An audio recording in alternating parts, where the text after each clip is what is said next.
Page 1. Creative Evolution, by Henri Bergson. Translator's Note. In the writing of this English translation of Professor Bergson's most important work, I was helped by the friendly interest of Professor William James, to whom I owe the illumination of much that was dark to me, as well as the happy rendering of certain words and phrases for which an English equivalent was difficult to find. His sympathetic appreciation of Professor Bergson's thought is well known, and he has expressed his admiration for it in one of the chapters of A Pluralistic Universe. It was his intention, had he lived to see the completion of this translation, himself to introduce it to English readers in a prefatory note. I wish to thank my friend, Dr. George Clarke Cox, for many valuable suggestions.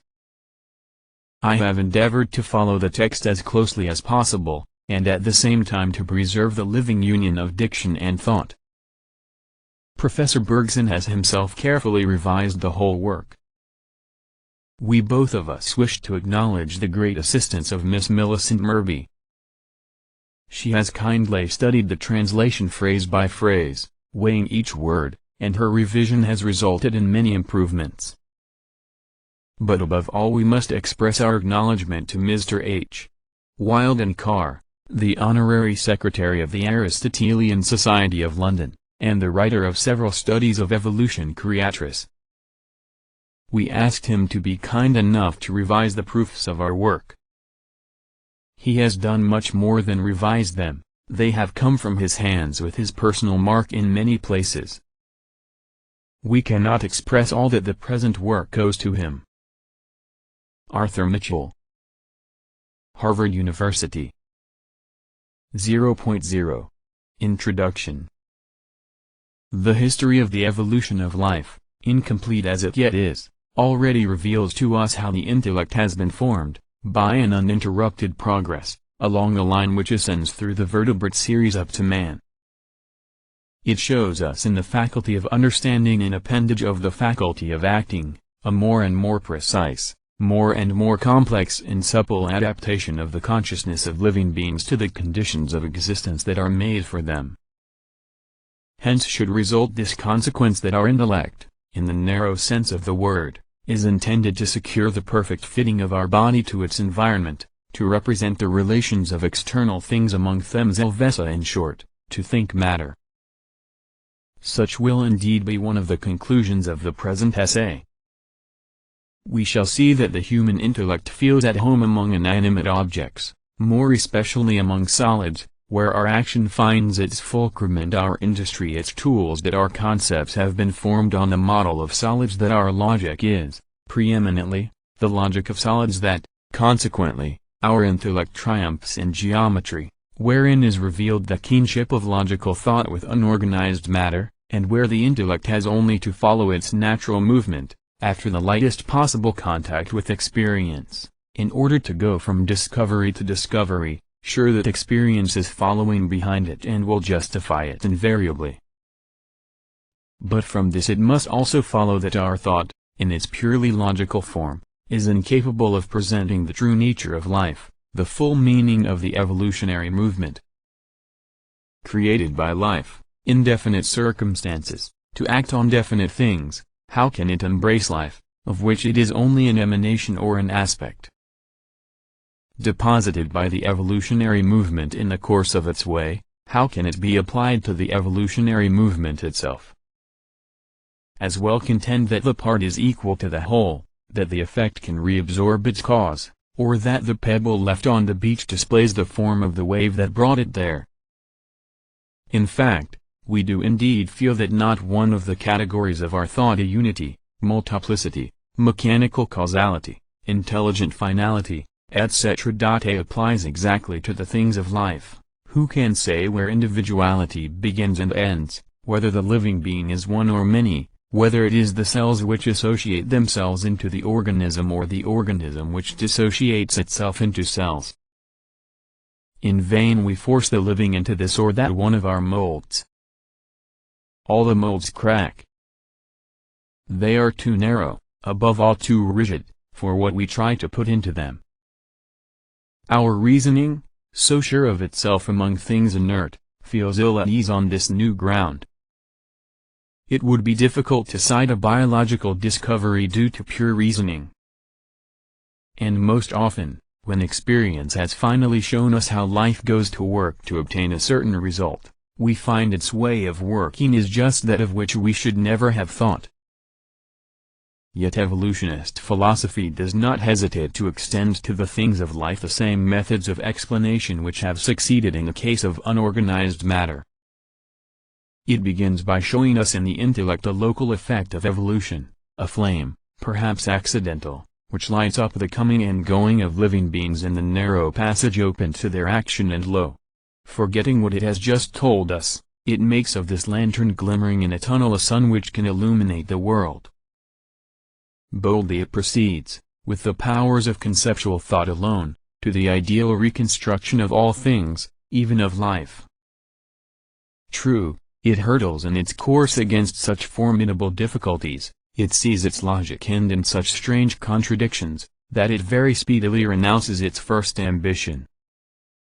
It is no longer reality itself, it says, that it will reconstruct, but only an imitation of the real, or rather a symbolical image. The essence of things escapes us, and will escape us always we move among relations. The absolute is not in our province. We are brought to a stand before the unknowable. But for the human intellect, after too much pride, this is really an excess of humility.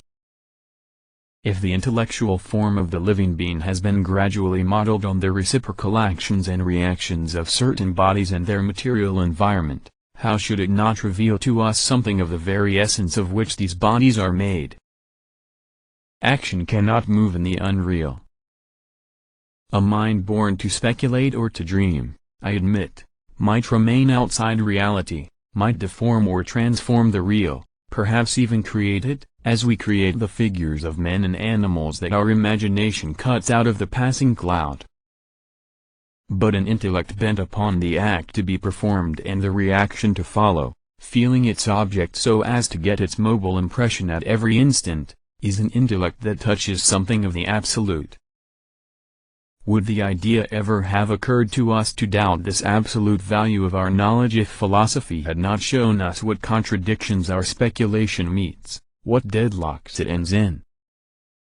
But these difficulties and contradictions all arise from trying to apply the usual forms of our thought to objects with which our industry has nothing to do, and for which, therefore, our molds are not made. Intellectual knowledge, insofar as it relates to a certain aspect of inert matter, ought, on the contrary, to give us a faithful imprint of it, having been stereotyped on this particular object. It becomes relative only if it claims, such as it is, to present to us life, that is to say, the maker of the stereotype plate. Must we then give up fathoming the depths of life? Must we keep to that mechanistic idea of it which the understanding will always give us an idea necessarily artificial and symbolical, since it makes the total activity of life shrink to the form of a certain human activity which is only a partial and local manifestation of life, a result or byproduct of the vital process? We should have to do so, indeed, if life had employed all the psychical potentialities it possesses in producing pure understandings, and that is to say, in making geometricians. But the line of evolution that ends in man is not the only one. On other paths, divergent from it, other forms of consciousness have been developed, which have not been able to free themselves from external constraints or to regain control over themselves, as the human intellect has done, but which, nonetheless, also express something that is immanent and essential in the evolutionary movement. Suppose these other forms of consciousness brought together and amalgamated with intellect, would not the result be a consciousness as wide as life? And such a consciousness, turning around suddenly against the push of life which it feels behind, would have a vision of life complete, how would it not? Even though the vision were fleeting. It will be said that, even so, we do not transcend our intellect, for it is still with our intellect, and through our intellect, that we see the other forms of consciousness. And this would be right if we were pure intellects, if there did not remain, around our conceptual and logical thought, a vague nebulosity, made of the very substance out of which has been formed the luminous nucleus that we call the intellect. Therein reside certain powers that are complementary to the understanding, powers of which we have only an indistinct feeling when we remain shut up in ourselves, but which will become clear and distinct when they perceive themselves at work, so to speak, in the evolution of nature. They will thus learn what sort of effort they must make to be intensified and expanded in the very direction of life. This amounts to saying that theory of knowledge and theory of life seem to us inseparable.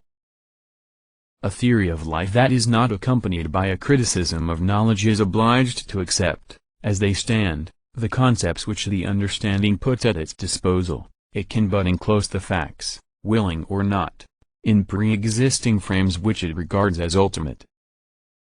It thus obtains a symbolism which is convenient, perhaps even necessary to positive science, but not a direct vision of its object. On the other hand, a theory of knowledge which does not replace the intellect in the general evolution of life will teach us neither how the frames of knowledge have been constructed nor how we can enlarge or go beyond them. It is necessary that these two inquiries, theory of knowledge and theory of life, should join each other, and, by a circular process, push each other on unceasingly. Together, they may solve by a method more sure, brought nearer to experience, the great problems that philosophy poses.